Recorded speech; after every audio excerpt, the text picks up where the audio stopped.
Welcome back to another Phill-osophy Arc episode. In this episode, I'm covering legitimate and useful life hacks. Now let's get into it. Legitimate life hack number 1. There we go, I've got my phone, I've just picked it up, and I can't scroll with my placeholder gloves. I experienced this one when I was vintage bike riding, and we were running penny farthings through the gold mining hills of Victoria. And my friend's phone rang. She picks the phone up, and she's like, "Oh no!" And I just said, "Charlie, use your nose to unlock it." And she goes, "Oh, that's brilliant." And so I'd gone to press play on this video, right? Just be like, "Donk," and I'm like, "Oh, yes." So I just went boop with my nose. And I press play, or in this case record. So you can unlock your phone, you can delete videos, you can use touch screens using your nose, or the other key is you just take a thumb out and you're like boop boop beep bop boop, and then you're all good. And then whoop, and that is way quicker than having to unglove yourself. So this technique can also be used when you have no hands or feet. When you are handcuffed and the cops leave you your phone on your lap. No, actually only Marilyn Manson can do that one. You can all appreciate this one, guarantee it folks. Thongs. What do we do though when they snap right here?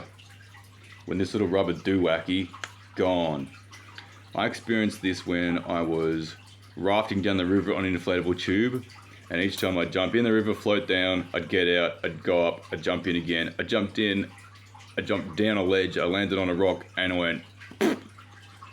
My toes went that way, and my thong went that way. Who knows that reference? But anyway, so I ended up with a busted piece like this. And what I did was... I got a piece of string. This is the slide lanyard for cinching up ski boots, and the ski boots were absolutely cooked. They were hanging on the side of the road on a fence, so I took them home. I thought, hey, free ski boots. I realized they were broken, but instead I stole the lanyards off the ski boots and the shoelaces effectively. Then I had this thing tied to my water bottle, which was around my shoulder like a tote bag, you know. While I was floating down the river, I wanted to stay hydrated, folks. So I got this piece and I put this through the hole in the thong. And then I brought this bitty under the thong. And I went over, and then I went through its own loop, creating a bit of that. And then I pulled it tight, I cinched it up. And when you get to here, you're gonna bring this back here, back this way. Then you're gonna have this little crossover piece right here. And you're gonna repeat that process. So you're gonna go, once you pulled it tight like this, you're gonna come over the top of the thong and then underneath. And then you're gonna come through and complete your little loop. And it's gonna look like this bit here. And then you're gonna go, boom. And then now you've got this. You repeat this process and you just keep pulling it tight, and eventually it's going to look like this. Now, this is both comfy, effective, it doesn't wedge into your toe, and the best I can get from it is like a few indentations in the back of my foot, but it has never been uncomfy, and it has never been too rough that I ever had to get a new pair of thongs. This fix I've been using since December. And it's the best one I've come up with, I reckon, is life hacks. Because it's comfy and it's practical. You can use a stick and a piece of string. You could use a stick and a shoelace. You could probably even make cordage out of grass if you know the twist and wrap and technique, you know, to make cordage. So you could make this out of absolute raw materials and dry bushland grasses. If you had to. If you can make cordage, you can repair a thong any day of the week. If you've got shoelaces and a twig, if you've got shoelaces and a bit of leather with like 2 holes in your leather and you just run your shoelace through the leather, you can repair a thong No worries. Thank you very much. Tell your nan thanks for the thongs. Next trick. And now this one has a two-part effectiveness, right? So, I was at a wedding last weekend on my birthday. And I had my keys in my clip. And then I was like, where do I put my jacket? I don't want to wear it just yet. It's still a little bit warm in the sun. So I thought, hey, I'll hang my jacket off the hook inside the jacket, and I'll just hang it off my belt. And I am tall enough that my jacket is not touching the ground at this point, so that's fantastic, you know. And then when I sit down, I just lift the jacket up and then lay it across my lap, and then it's not touching the ground either. So it not only held my keys but also my jacket. And so I can't recommend this enough, folks. If you have ADHD like me, or you're a forgetful person, or you lose a lot of things, put it on a carabiner, because it's secure. You want a good spring-loaded carabiner, not one of those stupid, terrible quality ones, you know, because then this bit here will get pulled past there and it'll pop off your belt loop. So you finish with your keys, you get up, and you go, boop. And if you lose your keys, you just jump up and down, and you know where your keys are, you know. No one can mess that up. There is also the fact of organization of carabiner clips. So I've got two bunches here. These are all my spare keys and business keys. And like, storing them on here, I know what's what. So, carabiner clips for keys. Helps you not lose stuff, folks. It's like a wallet chain back in the day. You grab the chain on your belt and you go, and you go, oh look, my keys are still on the end. I'm not forgetful. On to the next one. This is for my mowing and gardening peeps out there, everybody. This is for you. So, you got your whipper cord. You forgot to pack extra. And you're going, and the last little bit of your whipper cord just goes, and you're like, oh no. Well, if you got these pieces, you got a hope and more than a prayer. So what you do with these is you get this bit and you get here. You do a double granny knot through the eye. So you got something that looks like effectively this. You got something that looks like that, right? Now, you get your whipper thing, and this hole here, you pop that apart and you stick this knot behind the bit. Now you've got a one last Hail Mary whipper piece. Granted, it's a one-sided deal, not a double, but it'll get you over the line, folks. I once had a job and then I was doing the last little bit, like 3, 4, 5 meters, and my little tip went, and it was like, it just flew away. I'm like, oh no.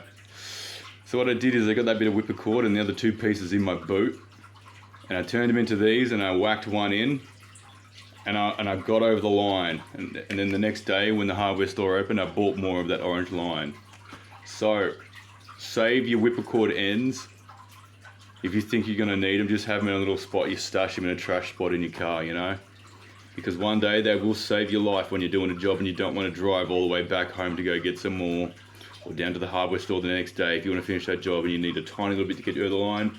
Keep your whipper cord ends, folks, and put a knot in them. This one is for all my sewing buddies.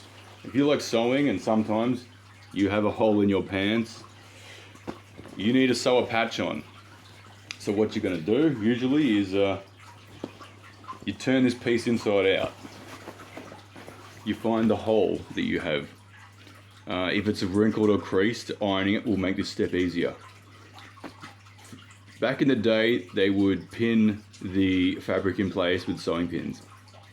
And then as they stitched around the outside, they would remove the pins. I evolved that back in the day to putting down micropore tape, which is a medical tape. It sticks nice, it's nice and light, peels off easy like masking tape. And if I was too lazy or I was machine sewing, I wouldn't remove the tape. I'd just stitch through it and then rip it back and peel it off. That was a slow method too. So method 3 was I would use glue stick to stick down my fabric. And then I'd stitch around it and it would be just nice and clean and flush and flat and no wrinkles like this. This was a freestyle job with a darning egg. Not as great as the glue stick method. The greatest part about the glue stick method, folks, is that when you put it through the wash, the glue just disappears like magic. And then you have your patch nice and all done. The perfect button. There will be times where we lose buttons and they will fall off. We will either find them or we don't.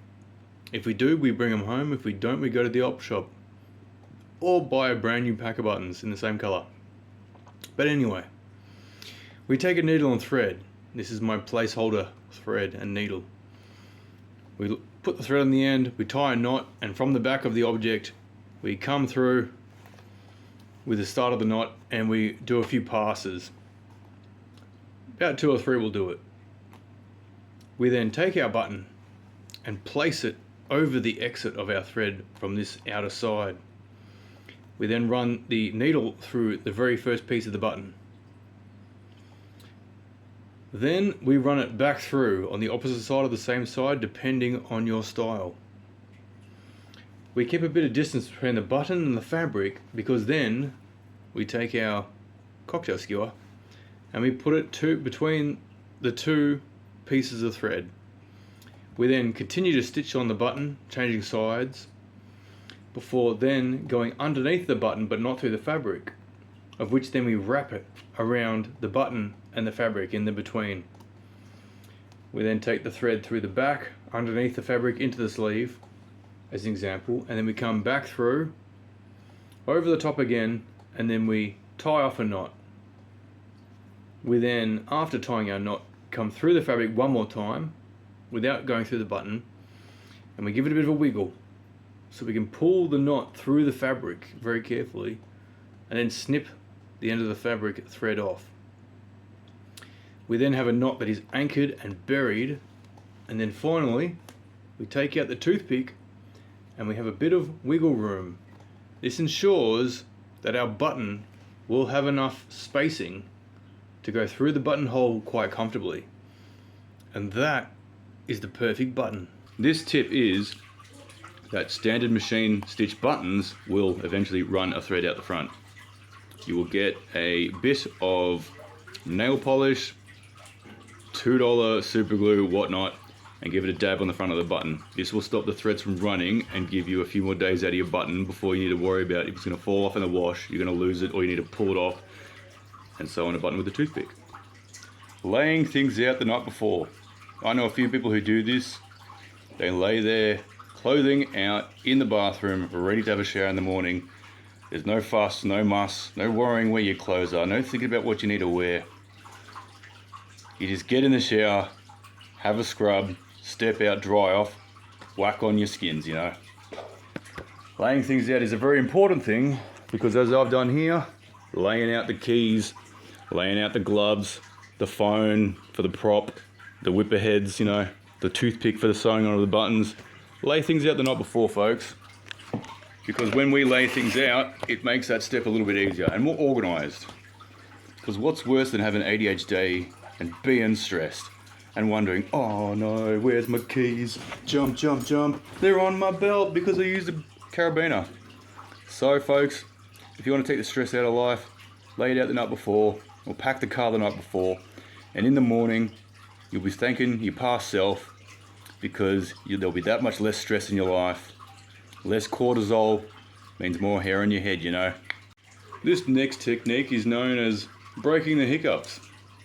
People used to scare at Charlotte to break the hiccups, but these 2 techniques that I've seen that have always worked. Number 1 is my technique, the racer technique. It is biggest breath you can take. Stretch out your diaphragm, out and up, like your ribs, out and up. Good posture, open your shoulders, breathe in as much as you can, and then you want to hold it and stretch out your diaphragm out and up. You want to hold that breath for as long as you can, and then breathe it out. Then immediately take another and stretch it out some more. And after 1 or 2 of that, or 3 or 4 if you need be, your diaphragm will reset and the hiccups will be over.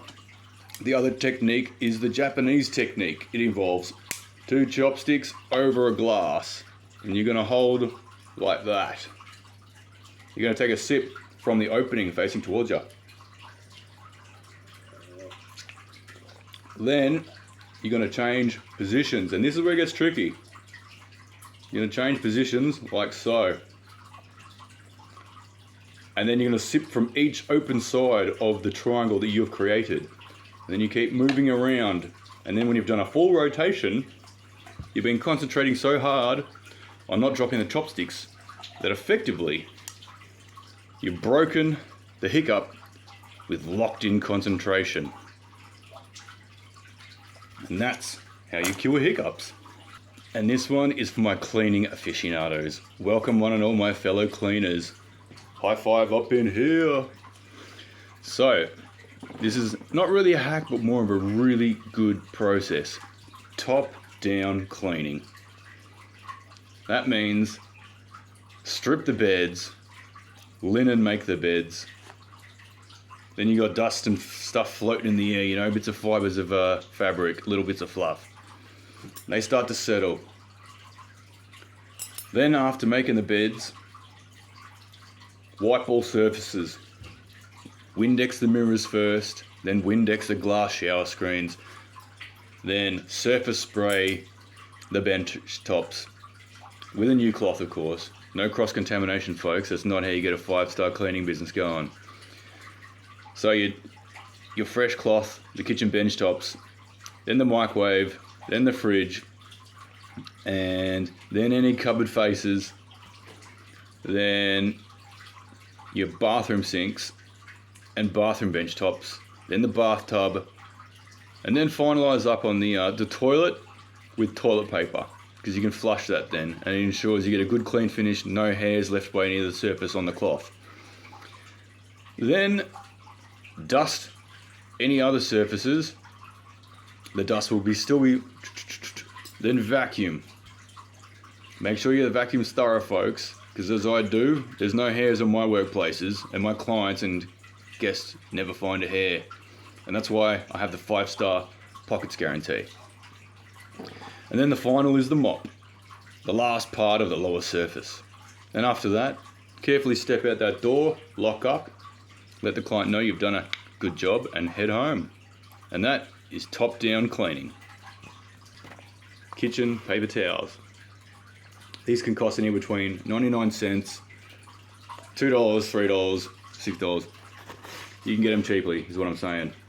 So you make a mess and you immediately just reach over to your kitchen bench and you rip one of these off, you wipe it up.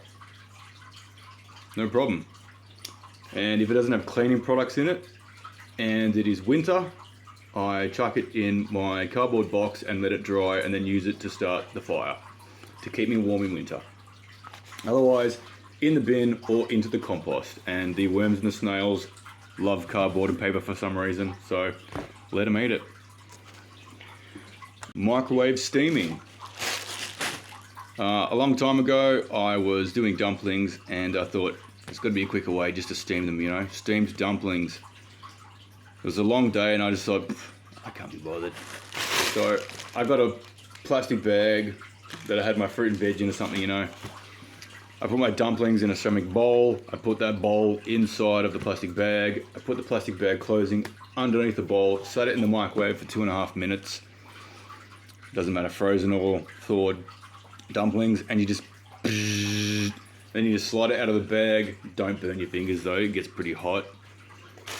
And then your bag can become a bin liner or just straight into the recycle or your plastic recycle. That is the steaming method. You can steam veggies, you can steam fruit, you can steam bloody dumplings, anything you want that needs steaming. It also helps the contents from splattering all over your microwave too. So it keeps things clean and steamed. Shopping lists. So what do we do when we go shopping? Usually they go, do you want a receipt? And you say yes, because if you need a claim on business, take a picture, enter your receipt into HNRY digital accounting app. Then you take your receipts, you put them on the edge of a table with a sharp edge, and you just go and you rip them into sections. Then you tap them down. You get them nice and neat like so. You get a bit of cardboard. You put the cardboard up to the edge. You get a stapler. You can pick these up secondhand in an op shop for a couple of bucks, you know. Staple your hole. You get a fridge magnet like this. Cheers, Tim McCurdy. This is the most useful thing you've ever done for me, mate. Much appreciated. But you can also just get any standard fridge magnet and just chop a slot in it.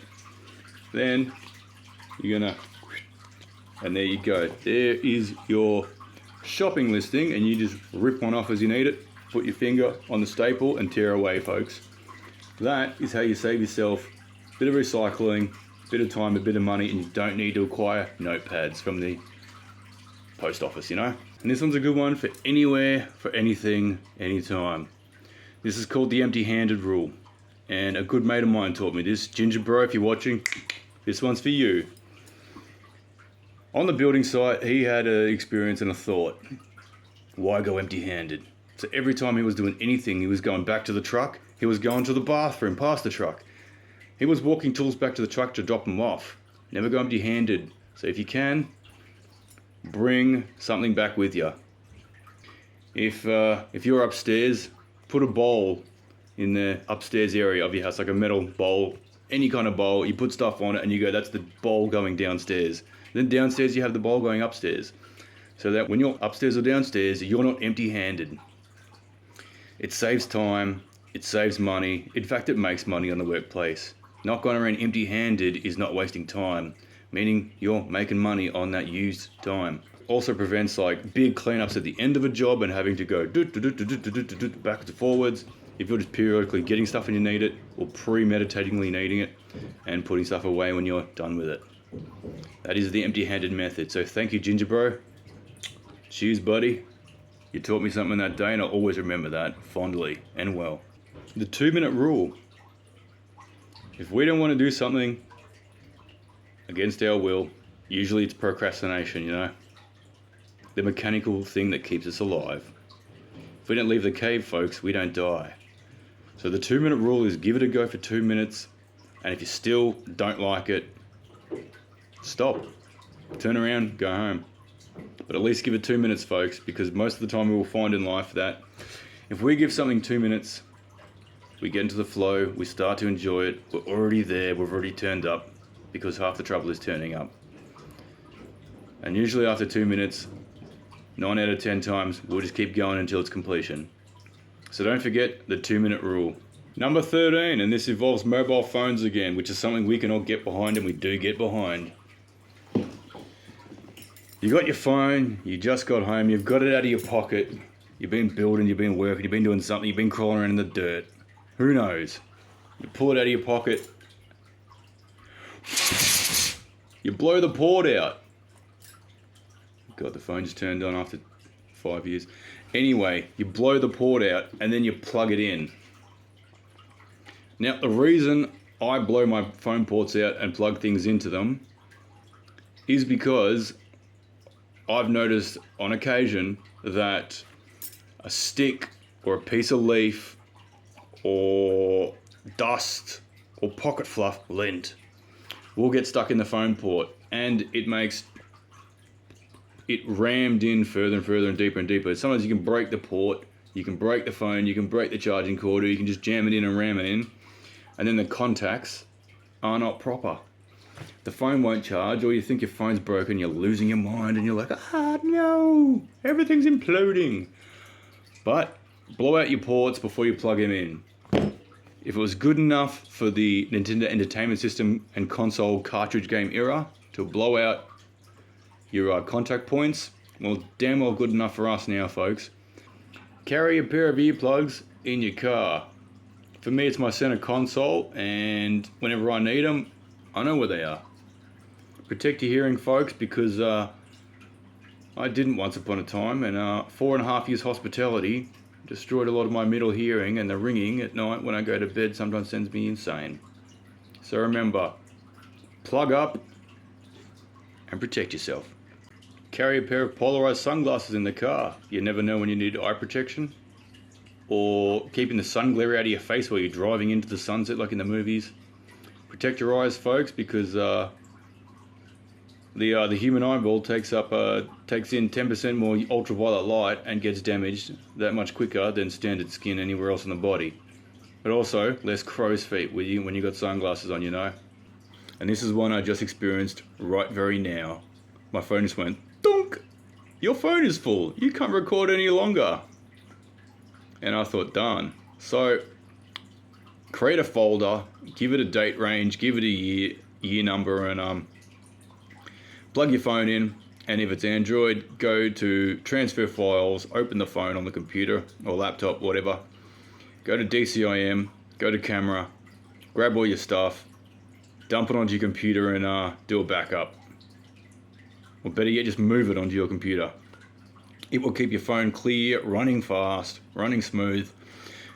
And when you really need to do that last little recording, you won't be full and you'll have time to actually record. Super special bonus life hack. And this affects all of us. If you plug your phone in to charge and it minimizes YouTube, or it starts opening apps, or it starts scrolling around the screen, and literally it's like a phone possessed, get a different charging socket, because this one here, sends my phone into scramble mode. When I'm watching YouTube and I plug this thing in to charge my phone, it makes my screen uninteractable, and it pops ads open, it switches to different videos, it'll close my YouTube, like minimize my YouTube app, and then it just starts opening other things on the phone and goes crazy. Now I shouldn't be talking not in front of him, you know. Shh, because it could be some crazy conspiracy, like birds land on power lines to recharge kind of conspiracy, but it could not be. So instead, get one of these. Or get something different. Try a different port. Sorry, Dad, you left this here last Christmas. It's been a long time. And this one does not set my phone off into spastic mode. So, Dad, if you're watching this, you're not getting this one back. It's mine now. Thank you very much. A donation to the cause, you know.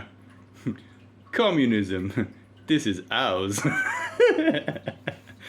So yeah, find yourself a USB plug adapter thing that doesn't make your phone lose its mind, like someone's spying on you or something, or like your phone is just like, you don't control me anymore. I'll do whatever I want. This is my phone, and I'll do whatever I want with my phones.